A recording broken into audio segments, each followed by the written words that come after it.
Hey guys, how's it going? And welcome to the showdown between Bretonnia, who's going to be led by the Fey Enchantress, and the Skaven, who are going to be led by a big old filthy rat. So without further ado, let's jump right into this match and have some fun. So as far as the build goes, we're going to be going very infantry heavy. As such, we only have two groups of cav, which are going to be knight errants because they're dirt cheap. The defenders of Fleur de Lis, I think, cost like 900, maybe even 1,000, but again, still pretty cheap compared to Grail Knights, which aren't bad against Skaven. Grail Knights can run down Rat Ogres, they can charge the infantry with their massive charge bonuses, but again, most Skaven players are going to bring Warp Lightning Cannon, so it's definitely very risky on an open field map like this. Now, again, maps are often going to be dictating your builds. If you're on one that has a lot of Shroud, and let's say it's one of those maps where like an entire forest goes up one side of the map, you can get away with using things like, heavy cav against Skaven and the Warp Lightning Cannons because you have a place to hide and you can kind of spring out at the last second. But I kind of feel like on maps like this that are very open field and, there's not going to be any line of sight issues for the Skaven. I mean, I could hide my cav down here in the pits, but for the most part, I feel like the Skaven are going to have a pretty easy time against me. So we just went really cheap with the cav, two defenders. Our entire infantry corps is going to be the Foot Squires, because if they do go Storm Vermin, the Foot Squires are going to be pretty good. And even against like lighter troops like Plague Monks and things like that, they do have a bonus versus infantry, which is going to help them do well in that fight. So entire front line is Foot Squires with the defenders of the Holy Warden. I don't know. The Holy Wardens here in the middle. These guys definitely hit pretty hard. 46 melee attack, 48 weapon strength. If you keep them topped off with the Fey Enchantress, they can definitely do a lot of work against Skaven. So front line's going to be pretty elite by Bretonnian standards. On the flanks, we have a couple groups of spears. We do have the spearmen at arms with shields, which are there just there to deal with skirmishers. So for example, if they have gutter runners, night runners, things like that, we're going to be putting them out with their silver shields, and hopefully they'll do well. In the secondary line, we have a bunch of the peasant bowmen with the fire arrows to take out rat ogres and help at abomination. Sometimes you do see those against heavy cav. So I just wanted to bring the archers and go with a very kind of a grinder infantry build where you just march forward and hopefully cut down the Skaven. Two groups of the spearmen at arms, double paladin up in the sky. So these guys, a little bit harder for the Warp Lightning Cannons to finish off. Plus, one Earthblood can really just get a ton of value on healing two Paladins. So these guys are going to be hunting Lords, going after the Rat Ogres, things like that. And that is it. Fey Enchantress, of course, the best choice by far. I mean, King Lewin and the other guys are okay in this matchup because they can really goon the Skaven Lords. But again, they're also very vulnerable to Focus Fire. So I think that she's the better pick. For my opponent, a very wide Skaven build, two Warp Lightning Cannons. In the back, he has a bunch of Skaven Slave Slingers all over the map. So he's going to be trying to drag me through the mud. Couple clan rats with spears back here. For his main infantry, he has plague monks. Yeah, he has a couple over here as well, but looks like he's going to be doing like a partial engagement where he tries to engage here, like force my army to separate to kind of break my formation, which is actually a pretty good tactic for Skaven. He does have two clan rats over here with these spears and shields and some rat ogres. So yeah, definitely a pretty cool army. And for the leadership, of course, he does have Lord Skrull, who is by far the best pick. So right now I'm going to be advancing. You can see my archers are going to be taking some initial pot shots here on the plague monks, who are definitely very good and juicy targets. They do have physical resist, so they do mitigate some of the damage coming in, but the fire arrow is definitely going to do quite a bit against them. Not because of the fire, but just because they're arrows in general. Warp Lightning Cannons are taking some decent shots in, doing some okay damage against my Foot Squires. I did fall back out of range with the defenders, though the defenders are now out of range of the Warp Lightning Cannons, just doing that temporarily. And my other group of Knight Errants are going to be sitting on the low ground here, and I think I actually end up collapsing on the infantry formation. Yeah, it's basically just a long march. We're just going to be moving up towards that Warp Lightning Cannon. He does get a really nice shot here, so a little bit sloppy flying them so close together. Definitely should have had them staggered, but they were just grouped together, so they flew that way. But one Earthblood can easily top those guys off, even after a couple more volleys there. Foot Squires in the front. Fey Enchantress is going to be leading the charge. Of course, she will be falling back because I do see these Skaven Slave Slingers and Night Runners here definitely don't want to be taking that damage. And the Rat Ogres are going to be collapsing inward, but as they come in, they're going to be greeted with fire arrows right to their dome pieces. Definitely going to be quite a bit of damage, and also I do have some spears in reserve, so he's actually going to be doing some moves on me. The two Paladins go in to intercept the Rat Ogres, but he just immediately takes a hard cut across my formation. Now, he is taking a ton of damage, right? He's really, really getting beaten up here, but at least he's going to get into these Peasant Bowmen and cause some disruption. The frontline engagement, for the most part, is underway. The Holy Wardens in the front are fighting against the Plague Monks. That's definitely going to favor the Holy Wardens. 41-34 and 48 compared to 36, 32, 35. Granted, the Plague Monks do have a bonus versus infantry, but the Holy Wardens are just so much stronger in terms of stats, and you can see they're really chopping them up. So his Rat Ogres do kind of get into the back line a little bit, collapse on some of my Peasant Bowmen here, so the Auxiliary Spearmen are going to intercept, and these Peasant Bowmen are going to be providing some cover fire, and the Paladins, of course, are hot pursuit. It's still a very messy battle. Knight Errants on the flank do get a rear charge into the Clan Rats, but not the best situation. He just has the Warp Lightning Cannons just wailing on those guys. On the other side, we had a similar situation. Actually, I was able to catch some Night Runners, but With the Warp Lightning Cannon Overwatch, he actually like took out my Knight Errants, like was able to like rout off my Spearmen at Arms just with these Knight Runners. I don't really know how that happened, but the Foot Squires should be able to chase those guys down. Pretty crazy situation. So the Skaven are still flooding in, but all the engagements with the Foot Squires are going quite well. You can see that the Rod of Corruption is going to be going down, which is going to be hitting a lot of my troops here. Definitely not fun and tasty, but the Rat Ogres are piling in. Probably going to get here and actually break down my back line a little bit, which is a little scary, but other side of the battlefield going very well. Holy Wardens, I did use a regrowth. They're up to 73 kills on Plague Monk, which is so damn good. Now they're going to be collapsing inward with the Foot Squires. Fey Enchantress, of course, providing that huge drain here. So this is where the meat of his army is in terms of his infantry. He's got 2 of the Plague Monks here, which are somewhat expensive by Skaven standards. And we're going to be charging in, getting that draining aura, and we should easily be able to clean them up with Foot Squires. Over here, it's a little bit more messy. The Rat Ogres are rushing through.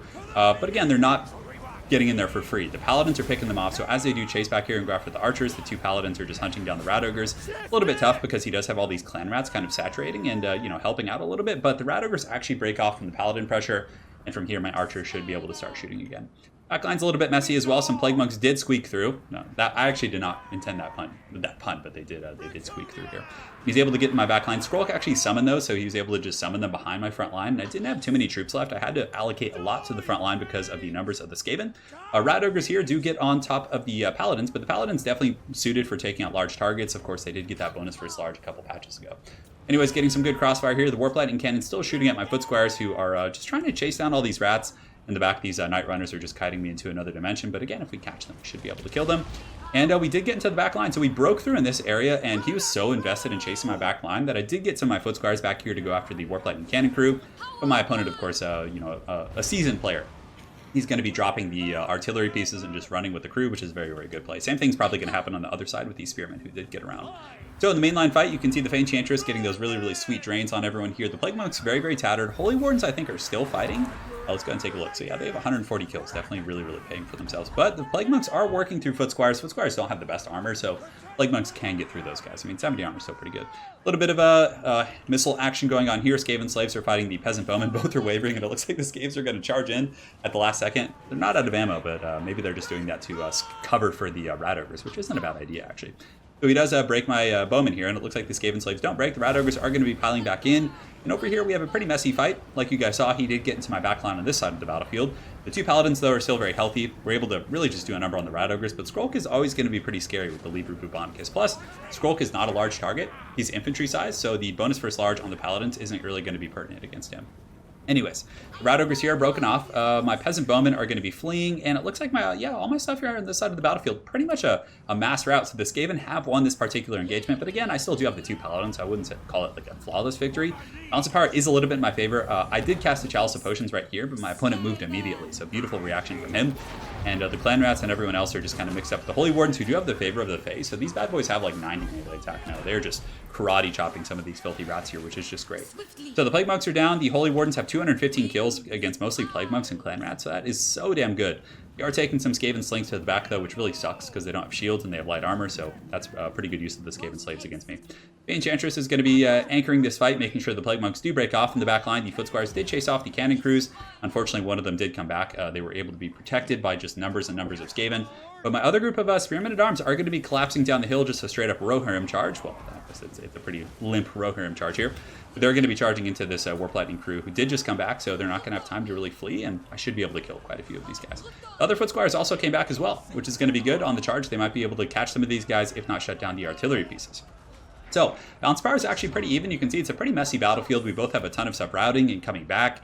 The Skaven do have a little pocket of strength here with some Clan Rats as well as Skrulk, but the Fey Enchantress able to outmaneuver a little bit. She gets on that Warp Lightning Cannon, and the 2 Paladins are just hunting down Rat Ogres, which the Rat Ogres can still do some pretty decent damage back to these guys. If you look, I mean, yeah, they have okay melee defense at 40. Rat Ogres, of course, have very good armor piercing, and you can see one of my Paladins is actually wavering from this fight.